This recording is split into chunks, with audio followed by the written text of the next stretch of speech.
Thank you, Donald, and good evening, everybody. Well, conference season has started, and kicking it off is the Trade Unions Congress, who've met in Brighton. And the biggest beast in the trade union jungle is the boss of the Unite Union, Len McCluskey. And he has said today that coordinated public sector industrial action on pay is very much on the cards over the course of the coming months. He's even said he would support strike action in the public sector, even if it was illegal, by which I mean that strike ballots need a 50% turnout for legal industrial action to go ahead. It's all about, of course, the pay cap, the 1% pay cap. Now, just to sort of go back over that, public sector pay was frozen for 2 years in 2010, except for those earning less than £21,000 a year. And since 2013, rises have been capped at 1% per annum below the rate of inflation. And do you remember, it was part of Theresa May's manifesto that they would keep public sector pay capped to 1%, but that kind of got them into trouble in the election campaign. And we all knew that at some point, before too very long, that was going to break. Well, it has broken today, and we are seeing pay rises for police officers and for the prison service of up 2%. But Len McCluskey wants more than that. He wants a 5% pay rise, and he wants that for nurses, teachers, council staff, civil servants, and for other workers too. And I'm asking you, would public sector strikes win your support? If workers on the picket lines tug at your heartstrings, then call me on 0345 6060 973. If you think strikes are a waste of time because the politicians aren't going to listen anyway and the public won't support them, then text to 84850. And I'm particularly keen to hear if you've ever been involved in a strike yourself and whether you think it actually did any good for you or not. And you can use the hashtag Farage at LBC and tweet at LBC. And of course, you can watch me live on Facebook from here inside the European Parliament in Strasbourg. And of course, you can also comment on Facebook Live too. So would public sector strike win your support at this moment in time? And Len McCluskey certainly flexing his muscles and feeling not just bullish about strike, but also about the Labour Party. And McCluskey talked about the traitors within the Labour Party who'd been proven wrong about the appeal of Jeremy Corbyn and his radical policies. Difficult, actually, to disagree with Len McCluskey because Corbyn has done very much better than many, including Tony Blair, thought that he would. So McCluskey feeling in a strong position, flexing his muscles, urging strikes. And I wonder, would you really support that? Wayne already on Facebook says, shake that money tree. Well, I don't think Len McCluskey's too worried about that. Stephen says, the USA doesn't have strikes. Well, they rarely do. But we have a long tradition of strikes. And just sort of have a quick think about the last 100 years or so. The period before the First World War, from 1910 to 14, was known as the Great Unrest. A wave of strikes, miners, railwaymen, dockers, and many others across the country. And some, I think, public sympathy for the way in which people were paid in those days. That continued, of course, right up until the general strike of 1926, a 10-day shutdown of nearly all public services in Britain. And we went on through the 30s, even during the war. Rolls-Royce struck during the war, something that made Churchill absolutely furious, as they, of course, were producing many of the engines that went into our fighter and bomber planes. But anybody old enough to remember the 1970s remembers a decade dominated by strike, beginning with the miners from 1972, and in the end, they actually brought the government down, leading Ted Heath to call a general election and to say, who governs Britain, me or the miners' union? And the public said, the miners' union, in the shape of the Labour Party. And it went on and led to that winter of discontent, 78, 79, and anyone that lived through it will remember the rubbish piling up, bodies not being buried. It was a mess. But that, of course, wasn't the end of it. We had the dramatic miners' strike in 1984, 85, and we go on having strikes all through this period, with firefighters' strike and Green Goddesses happening as recently as 2002. But it's worth noting that over the course of the last year, strikes have increased. We've seen repeated strikes on the railways. We've seen a post office strike. We've seen a cabin crew strike. in British Airways. We've seen strikes of baggage handlers and many others. There's been a ratcheting up of strike over the course of the last year. But when Len McCluskey specifically calls for strike in the public sector, do you have sympathy? Well, interesting point to note is that in many ways, and I'm going to quote now Lord Lamont, the former Conservative Chancellor, who said just a couple of months ago, public sector pay is on average higher than in the private sector, even adjusted for qualifications.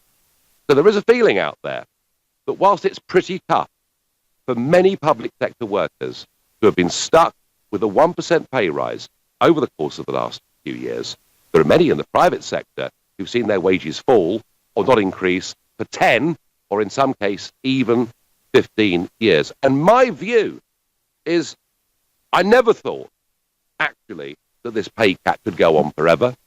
And I am pleased in a way that police and the prison service are getting better pay rises today. I've sympathy for people earning more money, but I do not think the country as a whole will have sympathy for public sector workers going on strike at this time, because there'll be many in the private sector saying, do you know what? You're being paid as well, if not better than us. Your pensions are pretty much guaranteed and ours are not. And I genuinely don't think those strikes would attract public support. Tell me I'm right. Tell me I'm wrong. Alan in Ballycastle is my first caller of the evening. Alan, good evening. Good evening, Nigel. Pleasure to talk to you. Pleasure to talk to you. And we get a lot of phone calls from Northern Ireland. We really do. Tell me, would you sympathise with public sector strikes, Alan, at this moment in time? I think a public sector strike would be an absolutely brilliant idea, Nigel. And let me tell you why. As you know, we have a very large public sector. And I would be of the opinion that quite a lot of those people are performing jobs that have been created just for the simple reason of giving people jobs, and a bit of empire building by people at the top of the various branches of the civil service. So a civil service strike would be a fantastic way of finding out which civil servants were necessary and which weren't, and those that weren't necessary would then be got rid of. Alan, that's a very interesting Machiavellian way of looking at it. So let the civil service strike, find out who we don't need, and then get rid of them. That's what you're saying, is it? Correct. You'll know that whenever Brown was in charge, and Blair, of course, between 1997 and 2010, the civil service expanded by something like 20-25%. And quite a lot of it was specific job creation for the purpose just of giving jobs to people who, of course, would show their gratitude for their job by voting Labour. So, Alan, you want us to cut back the size of the public sector, in particular the bureaucracy. Fine, Alan from Ballycastle, you've made your point. In the end, we got there. It was done in a rather clever, unusual way. I wonder what John in Mansfield thinks. John, would you support public sector strikes right now? Definitely. By the way, evening, Nigel. Good evening. I was on strike in the firemen's strike in the 70s. That was 77, was it? Yeah. We'd had two inquiries into the pay, and the governments, both Labour and Conservative, would not implement the findings of the inquiries. So we went on strike, and we got a decent pay rise because of that. And after that strike, because the police were on the verge of walking out at the time, they gave the police a decent pay rise. And if I was still in the job today, I would be advocating a strike. And as regards the pension... So, John, your experience of that fireman's strike in 77 is that actually it succeeded and government listened? Yes, definitely. And John, can I ask you, during that strike, did you feel that you had public support for what you're doing? Definitely, most certainly. Do you know, my memories of that are that actually people thought the firemen, as we now call them firefighters, I think, but the firemen were getting a rough deal. And I remember you did have very considerable public support. But John, my question to you is, today, with people in the private sector having had such a tough 10 years or so, would there be the same level of public sympathy for strike? I think they would. I think you think they would? Oh. Yeah, and with regard to the pensions, nobody ever mentions what contributions the public sector make to pensions. Most of my service, I was paying 10.5% of my gross pay, and before I retired, it went up to 11%. And I think the fire brigade now are paying either 12 or 13%, matched by the employer. And I had 27.5 years in the fire service, and in 27.5 years, my contributions to the pension amounted to 7 years or thereabouts gross pay. So if the pension, which has now been capped at 1% for the last few years, they never told us that when we were paying 11% of our gross pay. And when people compare pensions, they want to compare what the employees have paid into those pensions. Yeah. And John, I have to say... Pardon? I have to say, you've made both of your points superbly. Great call. Thank you. Well, Johnny Mansfield there, absolutely clear that all the way back in 77, when he was a fireman and they struck, not only did it work, because they had public support and government listened because it had to, but equally, that whilst public sector pensions are very good compared with the private sector, in many cases, the employees are putting in a lot of money. Right now, you're listening to the Nigel Farage Show, exclusively on LBC. It's 8:15 here in Strasbourg and 7:15 in the UK.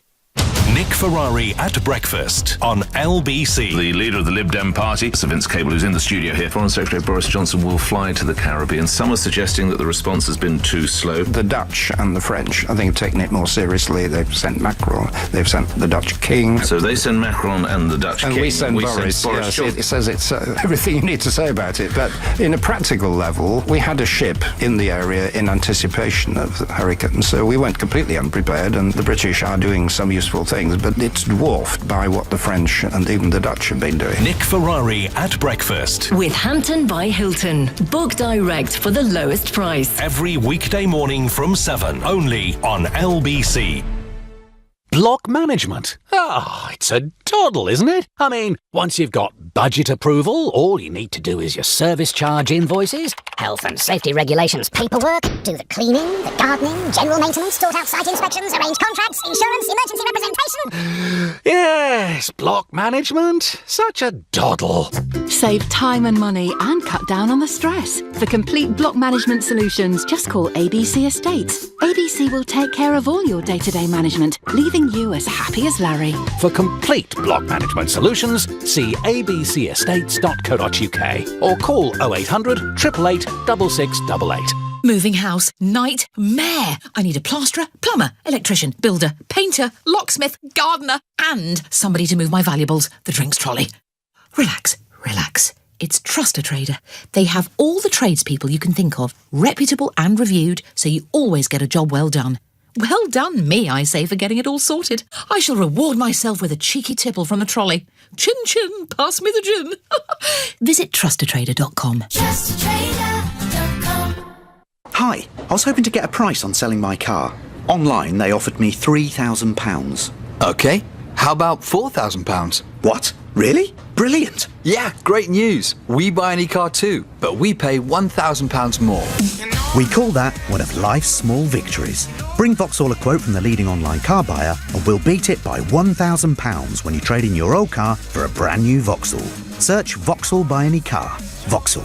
Isn't life brilliant? Offer in part exchange for new passenger car orders from the 1st of September, which are subsequently registered by 30th of September, based on the true condition of the vehicle. Participating retailers only. Terms and conditions apply. See vauxhall.co.uk/WeBuyAnyCar2. Air Canada's having its 80th birthday, and what better way to celebrate than with a birthday sale? Right now, take advantage of savings to amazing destinations throughout North America. There's no better time to plan your next adventure. But hurry, book by September 26 for travel on select dates.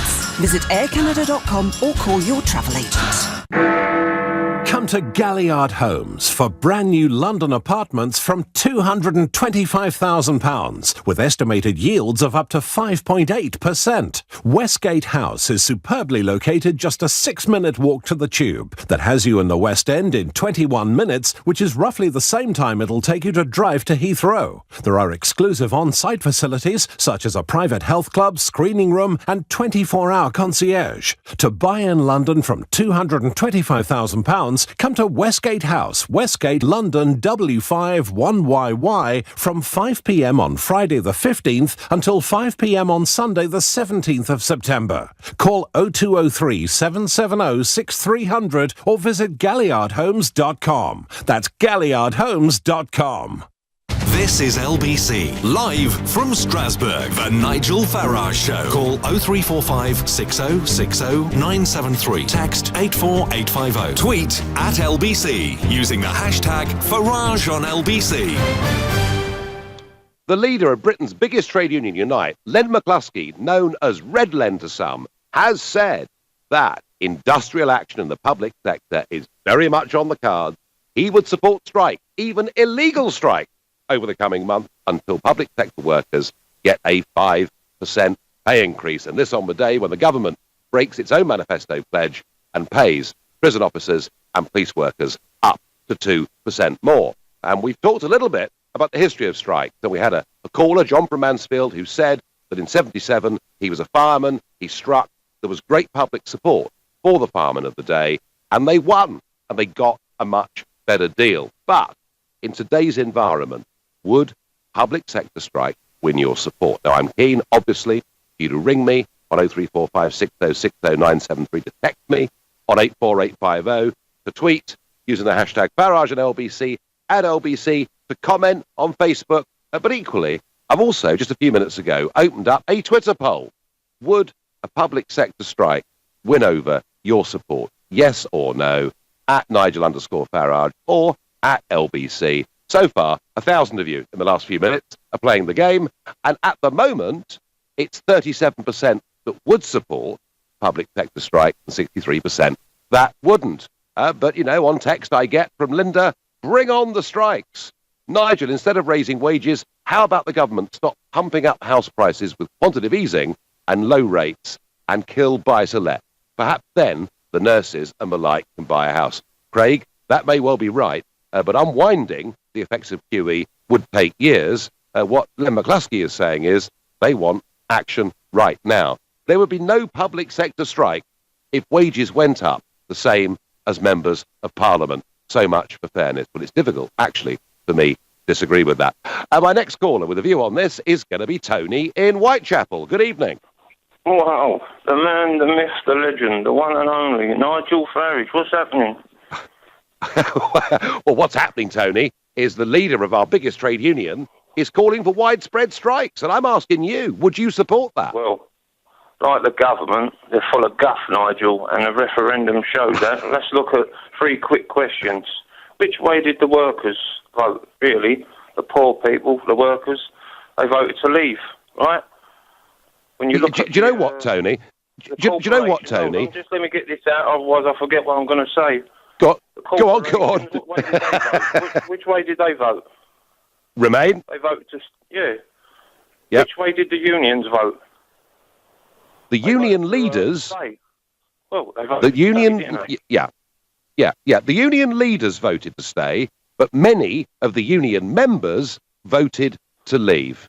And it was... That's what I'm saying. There's a gulf, isn't there, between them? Oh, yeah. So they're supposed to be protecting their workers against whether it's the government, whether it's corporate, whatever it is. And they've gone completely the other way. So, to me, it's all just nonsense. No, it's all guff, mate, what's coming out of their mouth. So, I don't know. You explain it to me, Tony? I don't know. Yeah, do you know, Tony, you're quite right that traditionally, back to the 70s, the trade union movement were very worried about what the European project would do to British workers. They saw it as a political project that would support big corporations, would support big banks, and would do no good for the average working man or woman. One of the things that I've seen in all the years I've been here is a trail of trade union leaders coming over to Brussels and Strasbourg from the United Kingdom and loving it. Loving the lunches and the evenings out and being treated as being very, very important. And it was a great shame in many ways, a tragedy for his family. But Bob Crow, who led the RMT and was a friend of mine, and we may have differed completely on left and right politics, but Bob was absolutely root and branch opposed to our membership of the European Union, believing it to be bad for British workers. So, Tony, I'm with you. I think the trade union movement have somewhat sold out to this project. But back to my point, Tony, if you saw public sector strikes right now looking for a 5% pay increase, would that get your sympathy? Yeah, because it would. Of the work they do. I think they're the profound work. I've just seen 2 ambulance people coming up in my building today, and I'd nearly give them a round of applause, to be honest with you, because I think what they do is fantastic, mate. Absolutely fantastic. Yeah. Well, Tony, I don't disagree with that. I've more than once in my life been in dire need of the ambulance services, and I have to say they do a remarkable job. Tony, thank you for your call, mate. Tony there, who would support strikes. He feels so important is the work many in the public sector do. I wonder what Barry in Leon C, who's never called LBC in his life before. Barry, good evening. Hello, Nigel, and thank you for what you've done on the EU and Brexit. So, first off... Well, thank you. Now, Barry, you've never called... Well, we'll see about that. Now, you've never called LBC before, so what is it about this debate, Barry? How strongly do you feel about public sector strikes right now? Well, quite frankly, we've got police that don't actually bother to turn up to anything for days and days, if you call them, and they don't actually deserve the money they work for anyway, half of them. I know it's government-orientated on that side of it, but my point being, no, I don't support the strike side of it, because I think they're too important a bunch of workers to actually go on strike. But the point being, if you look at our council leaders, our CEOs in the council offices that are on over £250,000 a year, we should actually reroute the wealth, take the money away from them and actually give it to our public sector workers, the police, the nurses, army, etc., whoever obviously out there on the front line helping us. And I thought Mrs May was actually supposed to be dealing with all this side of things. I mean, currently the Essex CEO, Chief Executive of the Council, he's on about £295,000 a year. Yeah. Well, this is one area, councils throughout the country. Barry. It's real money. Yeah. No, Barry, the one thing I think Len McCluskey and I might agree on this is that what happened under New Labour were those working in middle management and top management of our public services, whether it's through the health service, whether it's through particularly local government across the country, they had a New Labour bonanza. But it wasn't those down on the shop floor or on the wards that perhaps benefited in quite the same way. And I think Len McCluskey would agree with that. But OK, Barry, right now then, if, the public sector, a large chunk of it went on strike, it would not get your support, would it? No, it wouldn't, because at the end of the day, I'm self-employed myself. And yes, if I want a pay rise, I'm sorry, but I don't actually get one, if you know what I mean. I mean, I'm probably one of the millions out there who is self-employed, who's probably earning less than the public sector are earning now. And if I put my prices up, I won't get to work. Yeah. Barry, I think that's the point, and I think that's why I do not believe these strikes would get support. There are 5.3 million people now, like you, Barry, and Leon C., 5.3 million people who run their own businesses, are sole traders, are struggling with regulation and all the rest of it, and they and their families would certainly not support these strikes. I think overall they would struggle. Barry, thank you for calling LBC for the first time. Sean says, what other option do public sector workers have? The government are not listening. I will support them. Christopher says, the public sector workers are the backbone of the system. They deserve respect and the necessary increase to justify their job. Well, Christopher, I don't wholly disagree with that, but I'm really not sure that striking will actually help their cause. John says, current pay structures are so unfair at the moment. Everyone needs a bit of a lift at the moment, not the stinking rich. Well, it's okay. I understand that, John. And again, the point is that the gap between average pay and the rich has got wider and wider and wider over the course of the last few years. And Margaret says, our local council have just awarded themselves a 15% pay rise. What do you think of them? Following in the finest traditions of all political systems all over the world, says he, somewhat sarcastically. What does John in Hailsham think? John, would you support public sector strike? I certainly wouldn't, Nigel. And I think we have to appreciate under the last Labour government, we did have open door immigration, which has probably gone a long way to destroying a lot of the wage structures for people in the private sector.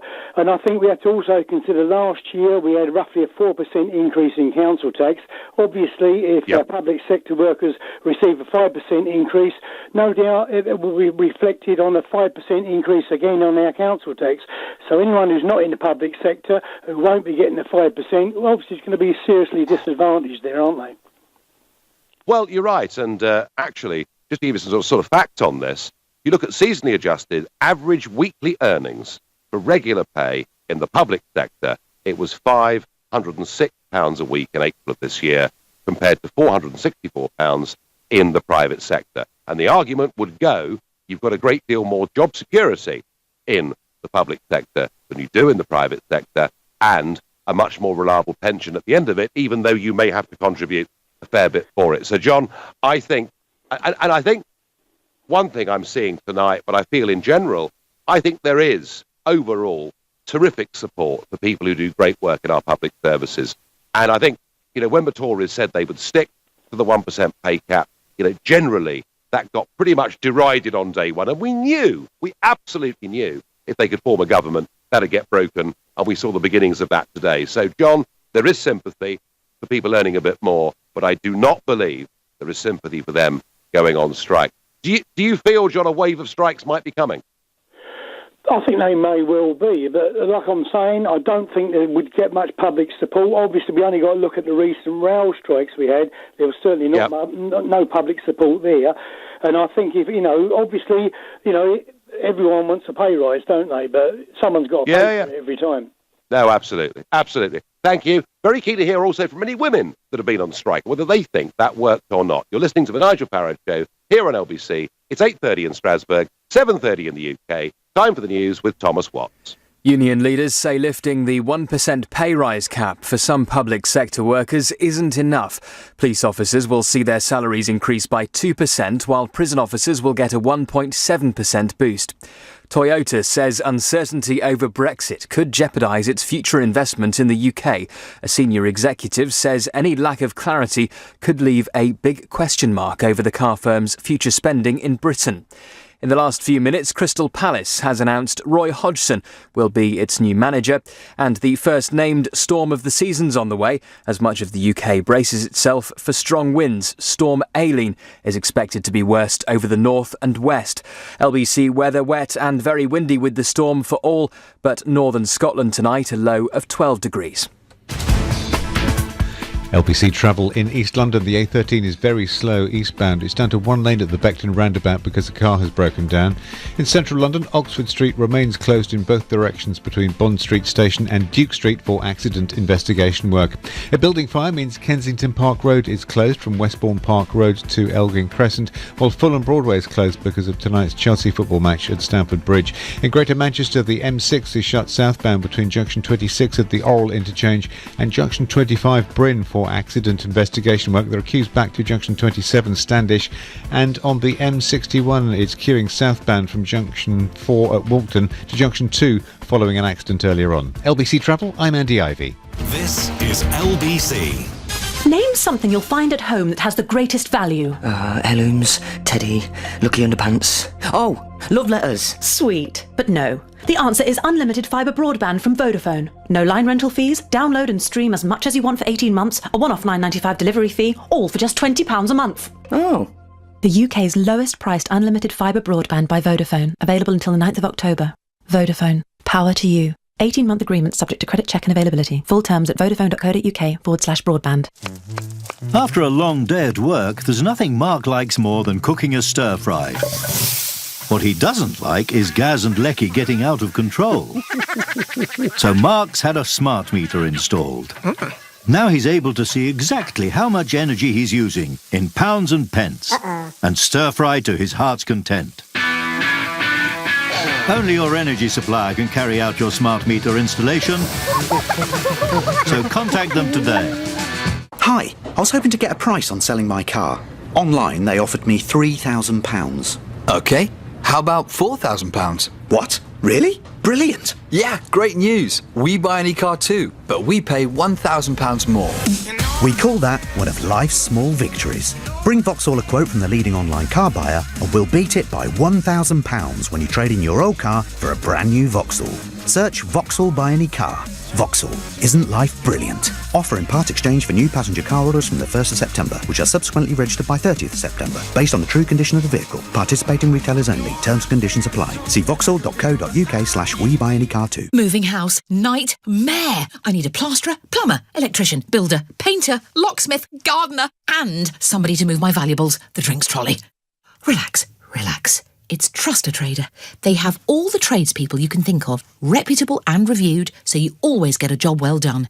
Well done me, I say, for getting it all sorted. I shall reward myself with a cheeky tipple from the trolley. Chin chin, pass me the gin. Visit trustatrader.com. TrustAtrader.com.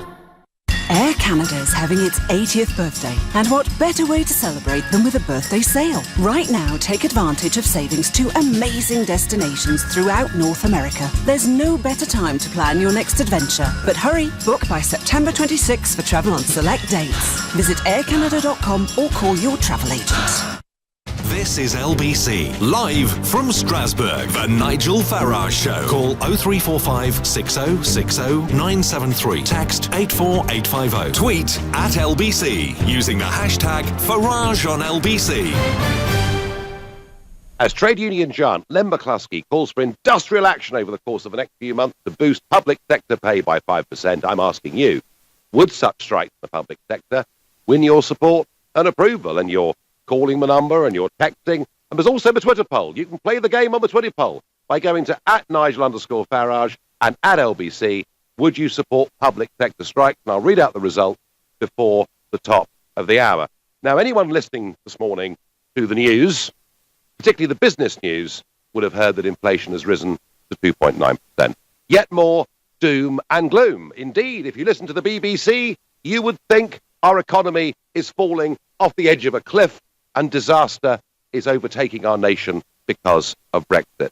Well, allow me, please, to give you a Brexit business briefing. The Office of National Statistics, released in August, show that tourism in the UK is up 7% on the last year, with 3.5 million visitors coming in June, helped by the value of sterling. Americans seem particularly keen. There was a 35% increase on the previous June. Meanwhile, on the high street, the British Retail Consortium reported earlier this month that retail sales for August were 2.4% higher than they were the previous August, and online sales of non-food products grew by an impressive 11% in August as well. On the market, FTSE is significantly up since the result of the referendum, 20%. But more significantly, the FTSE 250, which represents British businesses and not international global ones, is up by 30% since the referendum. In manufacturing, the steady fall in the pound, which began in 2010, long before the Brexit vote, has improved our competitiveness. For example, in the East Midlands, calculated by Lloyds Bank, August this year saw new orders for businesses in the region grow at their fastest rate for 3 years, and order backlog rose at their highest rate in 16 years. And at the beginning of this month, a report from the manufacturing group EEF said that more companies are seeing output and orders increase than at any time since 1995. Indeed, the chief economist at EEF said manufacturers appear to have taken the recent political upheaval in their stride and are taking advantage of growing world markets to make hay while the sun shines. And you'll notice that since last year, the number of people in employment has risen by 338,000, with unemployment down. Interestingly, employment in London's private sector rose at the fastest rate for the last 18 months in August of this year. And the euro's relative strength against the pound has been great news for companies sourcing components from British manufacturers. But a slight warning, sterling has rallied sharply. Sterling is now over 10% up. Yes, up against the dollar, and it traded at 133 today. So maybe the real business boom that we've had with low sterling may be coming towards an end. And finally, yesterday we heard that London has maintained its position as the world's #1 global financial centre by extending its lead over New York, Hong Kong and Singapore in the yen index. Surprisingly, the London Evening Standard failed to put this on their front page. Perhaps it's something to do with their editor, the former Chancellor of the Exchequer, George Osborne, an ardent Remainer. So, folks, there is plenty of good, positive news out there. But as I say, you will not get it from the BBC. Or, frankly, almost anywhere out there on broadcast media. But here on LBC, you will. And I intend to keep you up to date with regular Brexit business briefings. But back to the trade union movement, back to the call for public sector strike, back to the idea of would you, the public, support public sector strike at this time? And I'm not actually saying would you support an increase in pay so much, because many would, though many wouldn't. Lazio makes the point, moaning about a 1% pay rise and a bonus. My pay has been capped for the last 5 years. They should think themselves lucky. Lots of people working in the private sector saying they're earning actually the same or less than they were 10 years ago. Now, first time caller to this show is Paul on the Wirral. Paul, good evening. Hi, Nigel. How are you? You okay? Yeah, I'm fine. So would you back strikes, Paul? Yeah, I mean, I used to work in the civil service. I wouldn't necessarily back the strikes. However, there's a couple of points I would make.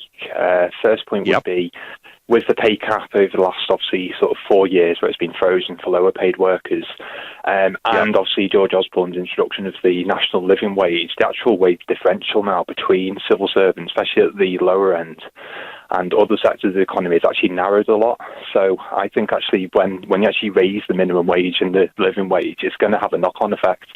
And that's what's fueling, I think, some of the desire for increases now in this, in the public sector, because they've obviously probably noticed their wages actually have declined maybe relative to those in the private sector. However, I do take on board obviously the fact that the pensions obviously are more generous.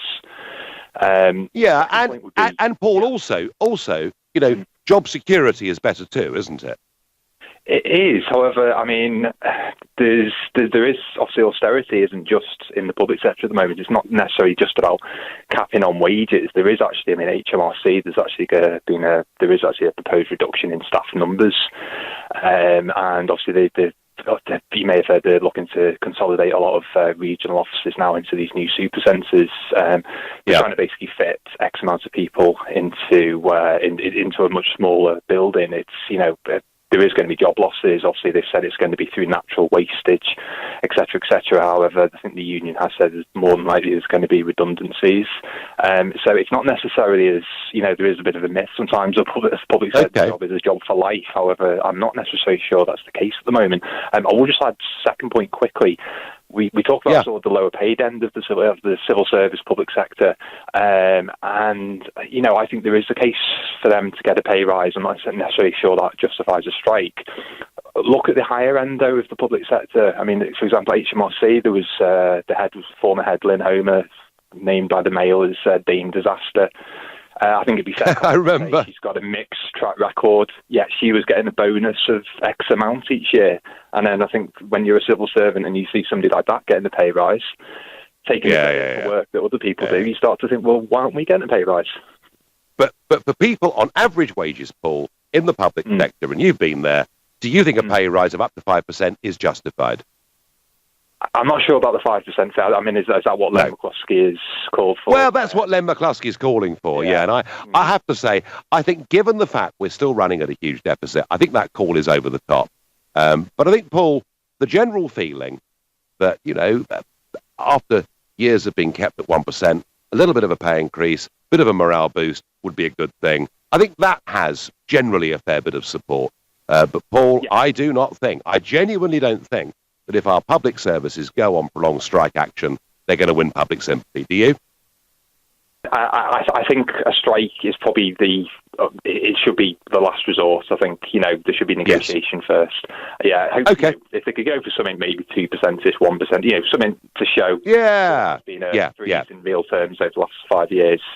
It would improve morale. And obviously, we need motivated public servants as well. We certainly do. No, I agree. I agree, Paul, and I thank you, though. I thank you very much for your call. And I'm going to go to Shepton Mallet now, to Lucy, another first-time caller. Lucy, good evening. Good evening, Nigel. How are you? I'm well. So tell me, from Shepton Mallet, would you support public sector strike? Absolutely, I would support it. Years ago, we always used to support people who went on strike. I remember as a child being asked to support various people who'd gone on strike. I wish people would remember that people will only go on strike as a very, very last resort when they have tried to negotiate with their employers or whomever. And it's not easy going on strike. It's not easy for anyone. It's not a decision that's taken lightly by anyone, and I do support them 100%. Yeah. Have you any experience, Lucy, of strikes in your family or amongst your friends? I have been on strike personally 3 times with the company that I work for. And I know full well what it's like to go on strike. No one wants to do it. Everyone's always terrible about doing it. They realise the consequences of going on strike for members of the general public.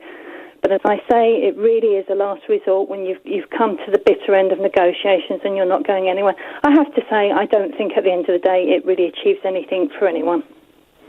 No. That's the point, Lucy, I was asking. You've done it 3 times.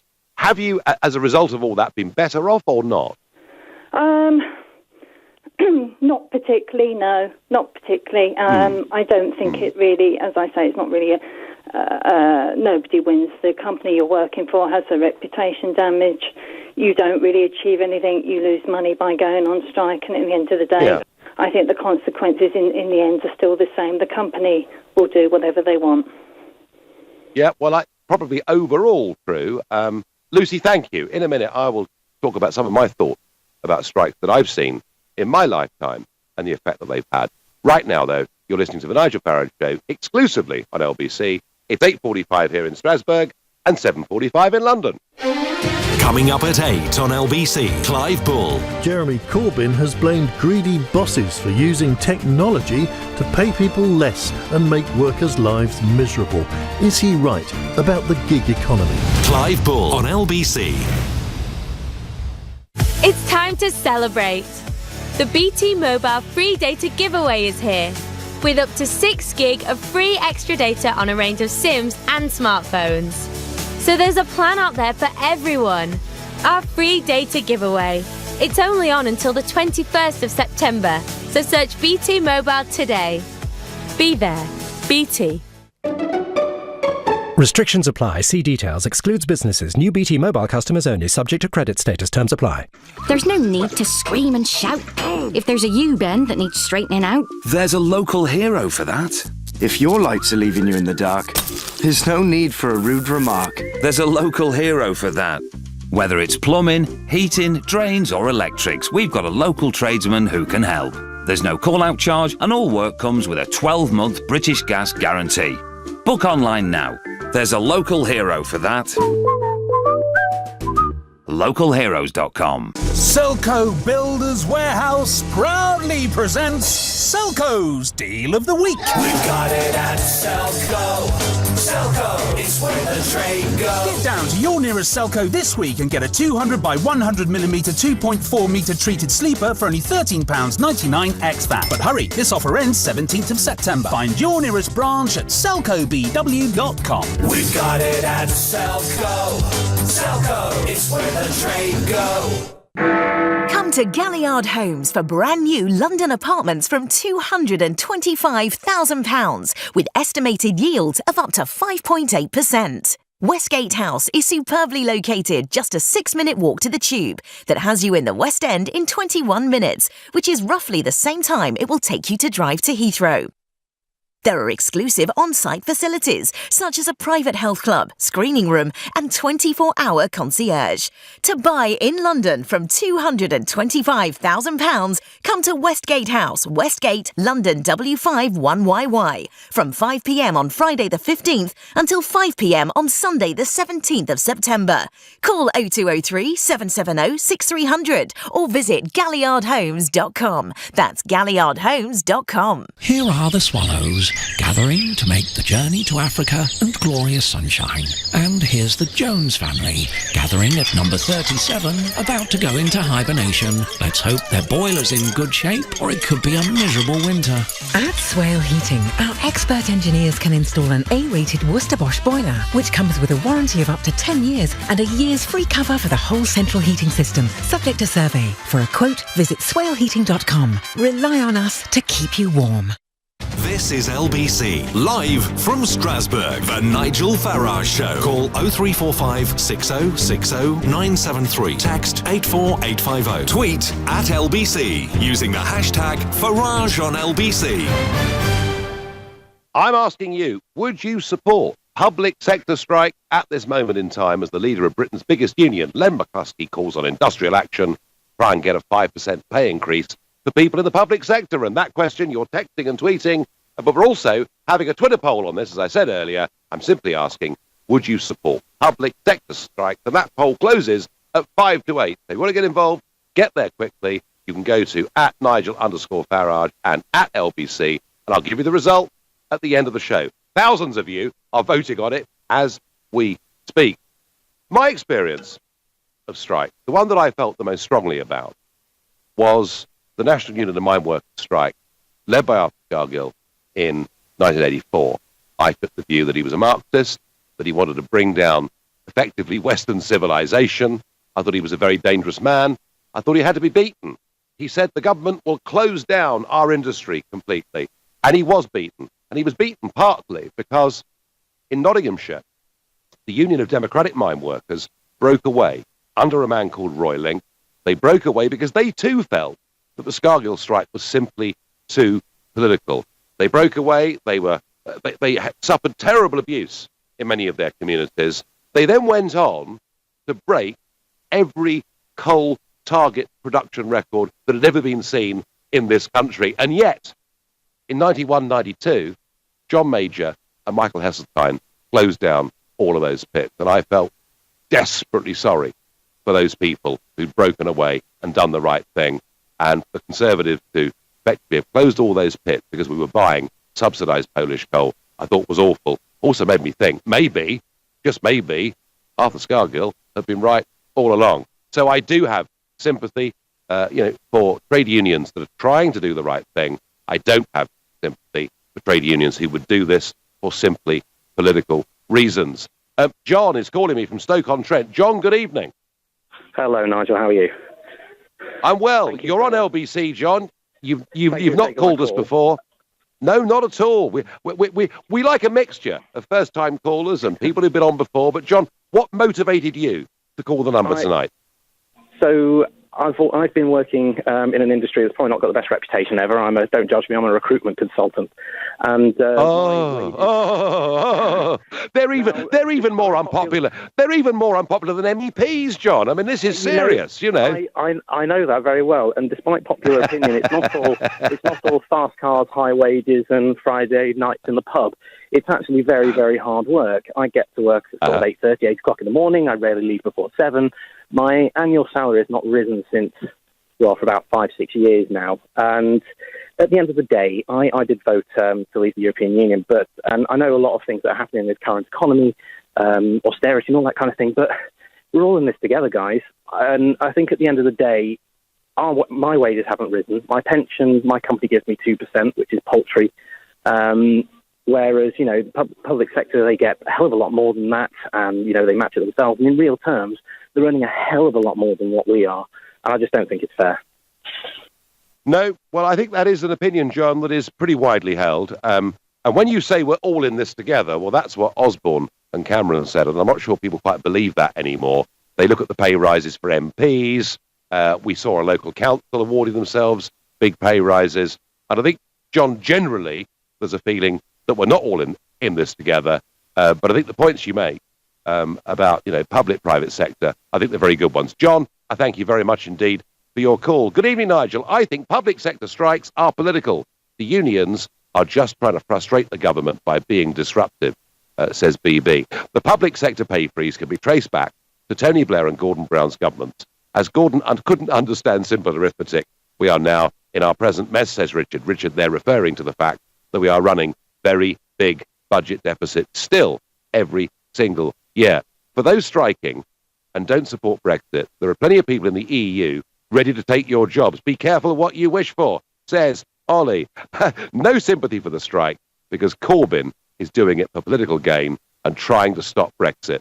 The Labour Party left us broke and even sold off our bullion, says Joe in London. I know they did. And they sold it off for $280 an ounce. 400 metric tons of it. It's now $1,300 an ounce, and in the intervening period, it's been to $2,000. Don't start me as a former metals trader on Gordon Brown's sale of gold. But back to where we are. Would you support public sector strike going on right now in the UK? John in Folkestone, would they have your support? No, they wouldn't. They would not have my support. Unfortunately, I mean, the people in the private sector don't have the luxury of going on strike, because if they went on strike, their companies would go bust. But in the public sector, of course, they can strike away. Their company will always be there, thanks to the good old taxpayer. The people in the public sector have gold-plated pensions. We have pension apartheid in this country. Public sector pensions are running at 1.7 trillion unfunded pensions, straight off the top of the taxpayer. I think in the NHS alone, it's 10 billion every year spent on their pensions, unfunded, straight off the taxpayer. And apart from that, public sector get all the fringe benefits, sick holiday, good redundancy packages, and so on, early retirements. And most definitely, I do not support any strike in the public sector as it stands. John, I don't think you could have put the point or the case any more clearly than that. And I do understand where you're coming from. I would ask you, though, John, are there circumstances in which you would support increased pay for, ambulance workers or nurses or whatever it may be? Well, I'm dead against this, this 5% across the board and all that.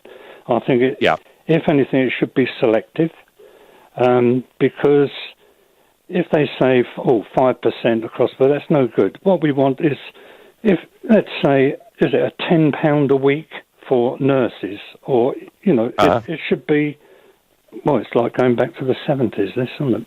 I mean, that's and we don't, and John, that was a nightmare, and we don't want to go there. John in Folkestone making his point very, very clearly. I thank you very much for the call. The Twitter poll asking, would you support public sector strike has now closed. Results coming at the end of the show. And my last caller this evening is going to be Jordan, who's calling from Kings Lynn. Jordan, good evening. Hello, Mr. Farage. You're a legend, must I say. That's very kind of you, Jordan, but not necessarily helpful for this debate. No, so you know what? I don't agree. I don't agree with the strikes. I think it's a joke. Like they get a percentage pay rise. Like they should count themselves lucky, really. And do you work in the private sector, Jordan? Yeah, I'm a construction worker. Yeah. Yeah. I don't get a pay rise. Do you know what I mean? If I don't work, do you know what I mean? I don't get money, so I don't get no pension. I've got to sort my own things out. I think it's a joke. Like they know they've got the government where they've got them, and it's just stupid, really. Right. Okay, Jordan. Can I ask you, Jordan, what's happened to your pay over the course of, say, the last 10 to 15 years? I got a pay rise 8 years ago. Right. That was the last pay rise I received. Right, so no pay rise for you. In real terms, I'm making a pay. Like, I'm not getting a pay rise. In real terms, I'm losing money. Yeah, and that's been the case actually right throughout the construction industry, hasn't it? Yeah, it has. Yeah. Okay. All right. So no sympathy for strikes from Jordan. Jordan making it absolutely clear he would not support public sector strike. Well, thousands of you, 3,500 of you, got involved in the last 50 minutes on the Twitter poll, and to the proposition, would you support public sector strikes? 37% said yes, and 63% said no. And I think that is pretty representative of the calls, texts, tweets, and Facebook messages that we went through over the course of the last hour or so. I think whilst there is great sympathy for the great work that many in the public sector do, and whilst I do understand the arguments about changes to minimum wage and all the rest of it, actually I think people out there that work in the private sector, or families related to or retired people from the private sector, will say actually, as it stands right now, people in the public sector are actually earning on average more money than those in the private sector, with better job security and with better pensions too. You've been listening to the Nigel Farage Show on LBC. I'm back tomorrow evening from 7, but tomorrow morning, of course, I'll be here in this wonderful cathedral to European integration, listening to Jean-Claude Juncker giving his State of the Union speech. Oh, I'll get a chance to reply too. Coming up at 10 tonight is Ian Collins, but up next, it's Clive Bull. Nigel, thanks very much indeed. Coming up later at 9, it's the Health Hour. Dr. Sarah Jarvis is here answering your medical queries. A giant fat